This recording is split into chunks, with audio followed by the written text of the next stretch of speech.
رمضان المبارک کے قریب میں میرے آقا خطبہ ارشاد فرماتے او لوگو یا ایھا الناس قد اضلکم الشہر العظیم المبارک، فرماتے اے لوگو تم پر ایک برکت والا مہینہ آ گیا، عظمت والا آ گیا، اس مہینے کو عظیم قرار دیا، برکت والا قرار دیا، فرمایا برکتوں والا مہینہ آ گیا، اللہ کی رحمت کا مہینہ آ چکا ہے۔ شہر جعل اللہ صیامہ فریضۃ وقیام لیلہ تطوعا، فرمایا میرے صحابہ اتنا عظیم مہینہ آ گیا، اتنی برکتوں والا مہینہ آ گیا، اتنی فضیلت والا مہینہ آ گیا، اس مہینے کے دن کے روزے اللہ پاک نے میری امت پہ فرض قرار دیے، اللہ نے روزوں کو فرض قرار دے دیا، فرمایا وقیام لیلہ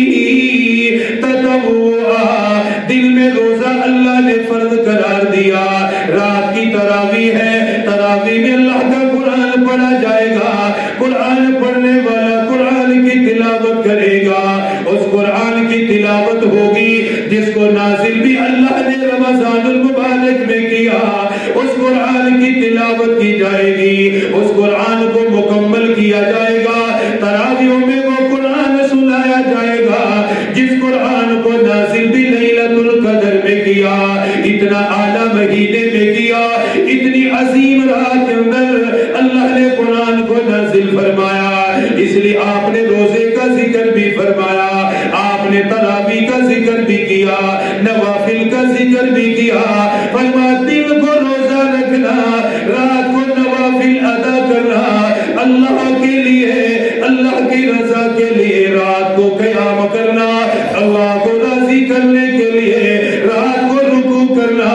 اللہ کو راضی کرنے کے لیے، رات کو سجدہ کریں گے، 5 نمازیں تو فرض ہیں وہ تو ادا کرنی ہی کرنی ہے، لیکن رمضان المبارک کی برکت سے، رمضان المبارک کی رحمت سے تراویح الگ سے ادا کی جائیں گی، یہ نفل الگ سے ادا کیے جائیں گے، ان میں حافظ قرآن سنائے گا، پیچھے مقتدی اللہ کا قرآن سنیں گے، قرآن کی تلاوت کو سنا جائے گا،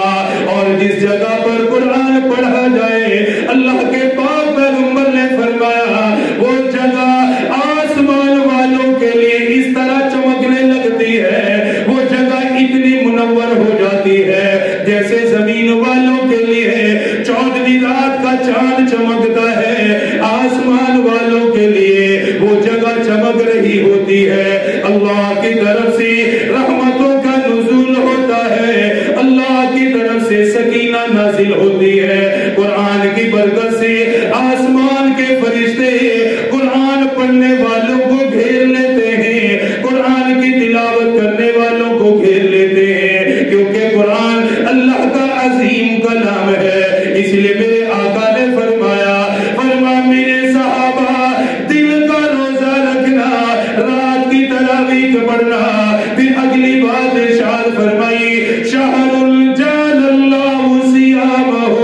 فریضۃ وقیام لیلہ تطوعا، فرمایا دن کا روزہ رکھیں گے، رات کو نفل ادا کریں گے، فرمایا اس مہینے کی برکت یہ ہے اس میں اگر ایک نفل ادا کیا،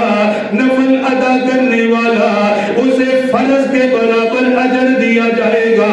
گویا فرض کے برابر اسے اجر مل گیا، فرمایا جس نے رمضان المبارک کے اندر ایک فرض ادا کیا